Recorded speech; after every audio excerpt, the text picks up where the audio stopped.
sebagai penunjang perekonomian daerah. Sehingga hari ini tren pertumbuhan ekonomi kita sudah di angka 3,5%.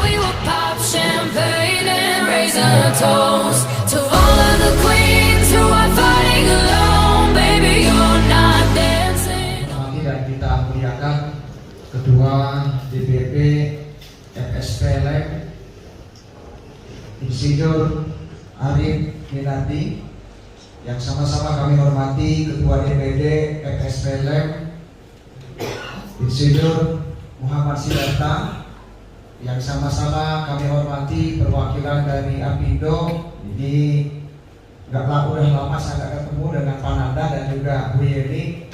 Dulu sering ngobrol, tapi karena COVID ya, jadi jarang ngobrol. Yang sama-sama kami hormati Pak Wahyu, juga Pak Setio Budi yang hadir pada kesempatan hari ini, seluruh PUK, juga teman-teman dari DPC. Kalau tidak salah tadi ada Pak Mujimin, ya hadir Bu Mujimin, kemudian hadir juga Bu Nuki, kemudian Bu Komar kalau tidak salah tadi saya belum melihat. Kemudian juga teman-teman DPC yang lain yang pada kesempatan ini juga turut hadir, serta seluruh panitia yang luar biasa semangatnya mensukseskan acara Mustab yang ke-6 FSPLM ke-6 yang sangat luar biasa ini. Pertama-tama tentunya kita panjatkan puji syukur pada Allah yang Maha Kuasa yang memberikan rahmat dan hidayah sehingga pada kesempatan hari ini kita bisa bertemu dalam kondisi sehat walafiat. Walaupun memang kondisi pandemi masih belum bergeser menjadi endemi. Mudah-mudahan doa kita bersama bahwa kondisi pandemi ini segera mungkin menjadi endemi, sehingga kita bisa beraktivitas dengan normal seperti biasa. Tentunya atas nama pemerintah daerah, yang pertama adalah mengucapkan selamat bermusab. Itu yang pertama. Yang kedua, kami juga mengucapkan ribuan terima kasih kepada Pak Ketua, khususnya Pak Sukmayana. Beliau ini ada orangnya terkenal gitu, jadi terkenal dari 21 DPC ini selain almarhum gitu ya, Pak Sukmaya ini terkenal dengan ademnya. Jadi Forkopimda. Jadi kalau sudah ada beliau dengan teman-teman Bung Loke, Bung Mujimi dan almarhum gitu ya, beliau ini adalah termasuk yang memang mendinginkan suasananya gitu ya. Aksi aspirasi tetap gitu ya, tapi kondusivitas harus dijaga. Nah, teman-teman, di Kabupaten Bogor tentunya juga bukan hanya di Kabupaten Bogor. Kondisi pandemi kemarin tahun 2020 di bulan Maret melanda seluruh dunia. Bahkan berbicara kondisi hari ini ternyata juga Indonesia, kemudian juga Kabupaten Bogor. Nah, tahun 2020 tsunami pandemi ini luar biasa di Kabupaten Bogor. Bagaimana tidak? Beberapa produksi tetap berjalan, tapi juga sebagian juga distribusinya juga terhenti karena memang kondisi COVID. Sehingga kalau kita lihat apa yang terjadi dampak yang di Kabupaten Bogor secara makro, laju pertumbuhan ekonomi kita menurun. Trennya sudah positif saat itu 5,5 sekian, kemudian akhirnya menurun di angka minus 1,77%. Kalau kita berbicara juga ternyata kondisi yang lain juga menurun atau meningkat kondisi kemiskinan kita. Tapi kalau dihitung angka pengangguran kita, ternyata ini tidak terlalu signifikan perkembangannya dibandingkan dengan Jawa Barat dan nasional. Karena apa? Hitung-hitungannya ternyata dari 9% naik ke 14,29 dan sekarang sudah menurun di angka 12,22%, tidak signifikan seperti nasional dan Jawa Barat. Jadi kalau dihitung tren pertumbuhan penurunan angka pengangguran itu lebih besar di Kabupaten Bogor dibandingkan dengan 27 kabupaten kota yang ada di wilayah Jawa Barat. Jadi sebetulnya apa? Sebetulnya kalau kita lihat dari kondisi pandemi tadi, angka pengangguran meningkatnya juga tidak signifikan dibandingkan dengan Jawa Barat. Peningkatan yang sekarang, penurunan sekarang ini juga signifikan dibandingkan dengan Jawa Barat. Tentunya adalah peran dari teman-teman serikat, kemudian juga teman-teman daripada Apindo. Saya kira ini menjadi tepuk tangan untuk kita semua. Ini penting. Kalau kita berbicara kaitan dengan FSPLM, tentunya ini juga kontribusinya sangat besar tentunya. Nah, apa yang memang harus menjadi kita lakukan atau yang harus kita lakukan di Kabupaten Bogor ini? Tentunya sinergi stabilitas dan harmoni penting.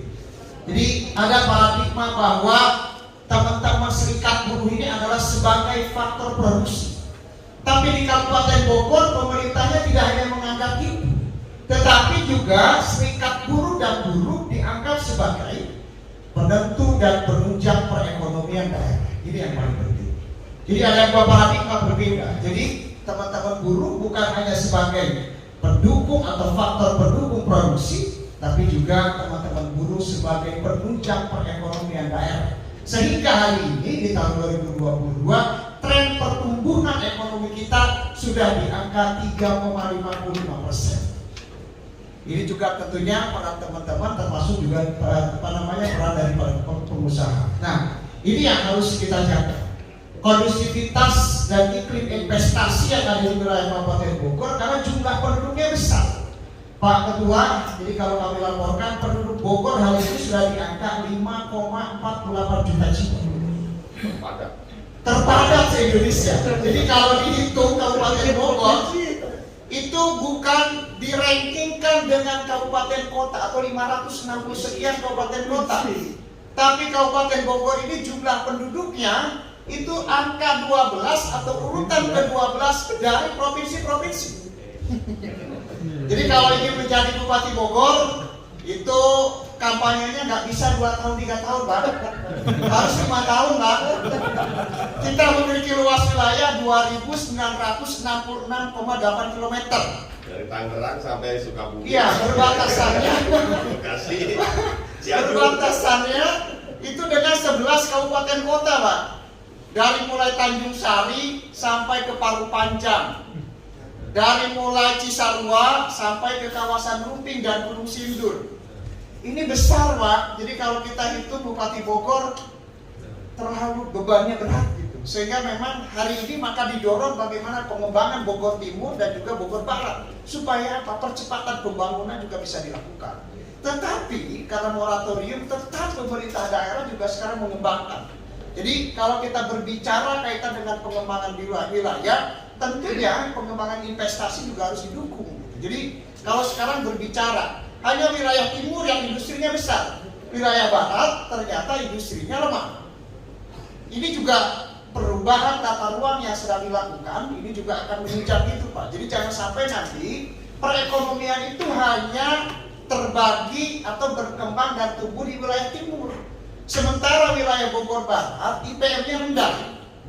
Di wilayah Bogor Barat penghasilan juga masyarakat juga rendah dibandingkan dengan Bogor Timur gitu ya, di wilayah Bojonggede, kemudian Cibinong, Citerep, Cilengsi, Gunung Putri karena industrinya besar. Tapi di wilayah Bogor Barat Utara industrinya kurang. Sementara di wilayah selatan itu ditopang dengan kegiatan pariwisata. Makanya saya sering menganalogikan begini. Coba kita lihat kendaraan yang melaju ke wilayah timur. Ke wilayah timur dari 10 kendaraan Pak, angkotnya hanya 1. Ada Avanza 3. Innovanya 3. Sisanya Pajero kelas ke atas. Ditambah Mercy dan lain sebagainya. Ke wilayah selatan itu sama Pak, angkotnya 1. Jadi hampir sama tuh antara timur dan selatan. Sama, ke sini nggak ada truk lah. Kalau ke sini kan nggak ada truk gitu. Nah, sama tuh, 1 angkot atau 2 angkot gitu ya. Kemudian Avanza-nya 3, Innova-nya 3, sisanya premium ke atas. Ke Bogor Barat dibalik Pak. Sejutaan kok. Ke Bogor Barat itu tercatat kalau dihitung dari 10 kendaraan angkotnya 5, Avanza-nya 2, Innova-nya 2 Pak. Pajero-nya dari 20 itu 1 Pajero gitu. Berarti ini analogi yang sangat simpel. Bagaimana pertumbuhan ekonomi tidak terbagi dengan baik. Jadi kalau kita ingin sampaikan bahwa perubahan tata ruang termasuk juga MDTR akan merubah itu. Supaya apa? Pertumbuhan ekonomi bukan hanya tumbuh di wilayah timur. Ekonomi bukan hanya tumbuh di wilayah selatan, tapi juga ekonomi bisa bertumbuh dan berkembang di wilayah barat dan utara. Pemerintah tentunya dengan regulasinya mendukung itu. Kami kemarin membandingkan, ternyata pendapatan Dari pajak itu di wilayah timur dan wilayah selatan lebih besar dibandingkan dengan wilayah yang ada di barat dan utara. Oh, masalahnya di mana? Ternyata regulasi kaitan dengan tata ruang sangat mendukung. Di wilayah selatan boleh membangun hotel. Di wilayah Bogor Barat karena LP2B nggak bisa industri, tidak bisa hotel maupun restoran. Ini juga sangat penting tentunya, sehingga memang kita harapkan pertumbuhan ekonomi, sehingga penduduk 5,48 juta yang ada di Kabupaten Bogor, tingkat laju pertumbuhan ekonomi meningkat, ini bisa dibagi tingkat kesejahteraannya kepada masyarakat. Ini juga yang sedang kita rancang supaya memang tadi itu. Ya mudah-mudahan Pak Budi, Pak Wahyu nanti kantornya bukan pabriknya bukan hanya di timur Pak, tapi juga di Bogor Barat. Tenang Pak, kalaupun macet sedang dirancang bangun jalan tol Pak.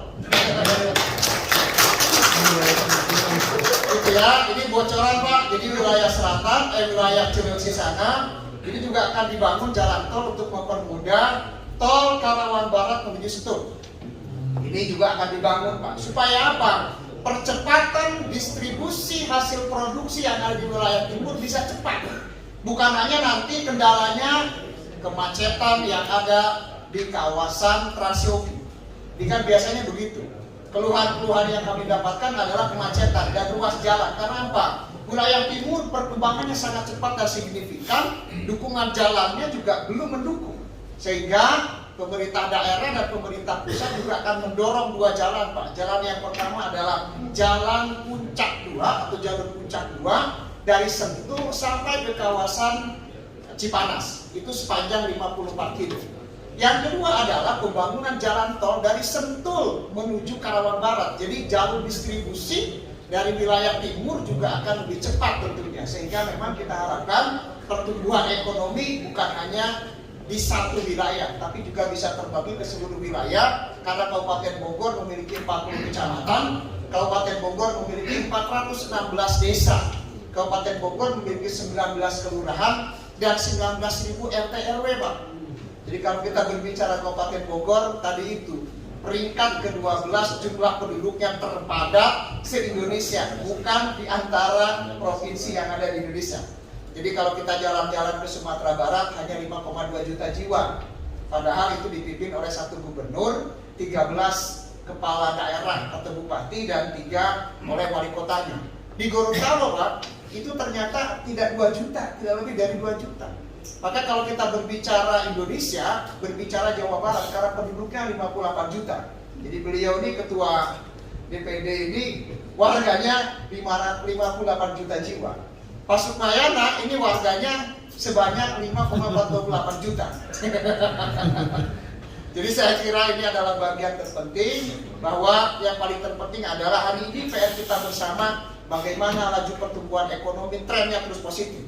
Sehingga apa yang kita tidak harapkan kaitan dengan pengangguran meningkat, kemudian kaitan juga dengan angka pemutusan PHK, itu juga jangan sampai terjadi di Kabupaten Bogor. Nah, ini perlu sinergitas dan harmoni yang sangat kuat, dan itu sudah terbukti berjalan dengan baik di Kabupaten Bogor, dan ini tidak lepas juga dari peran Kang Sukmayana dan kawan-kawan. Depan tentunya sinergitas ini perlu kita tingkatkan. Sinergitas ini harus betul-betul menjadi kata kunci kita, karena kita melihat di Kabupaten Bogor walaupun aksi tetap kondusif, tidak pernah ada hal-hal yang negatif. Jadi rasanya belum pernah ada catatan ada 1 korlap yang ditahan. Insya Allah ini kondusif terus. Jadi mudah-mudahan ini bisa kita pertahankan kondusivitas ini, dan mudah-mudahan pertumbuhan ekonomi di Kabupaten Bogor terus meningkat dan kesejahteraan masyarakat juga bisa meningkat, sehingga terwujud Kabupaten Bogor yang termaju, nyaman, dan berkeadaban. Atas nama Ibu Bupati tadi menugaskan kepada saya, karena Bang Sukmayana kontak langsung dan saya ditugaskan beliau untuk hadir ke sini. Pertama tentunya mengucapkan ribuan terima kasih atas pengabdian beliau kepada SPLM, dan ini adalah tentunya merupakan amal ibadah. Mudah-mudahan Allah yang senantiasa memberikan balasan yang berlipat ganda.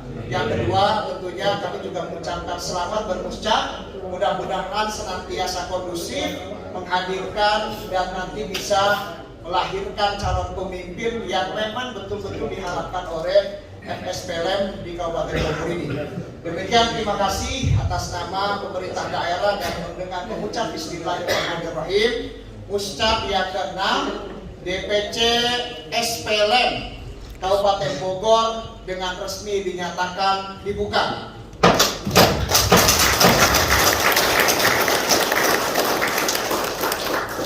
Ya, pertanyaannya kenapa 5 kali? Karena Pancakarsa Pak sebagai Karena Kabupaten Bogor punya Pancakarsa, tadi FSPLM ini punya apa tadi?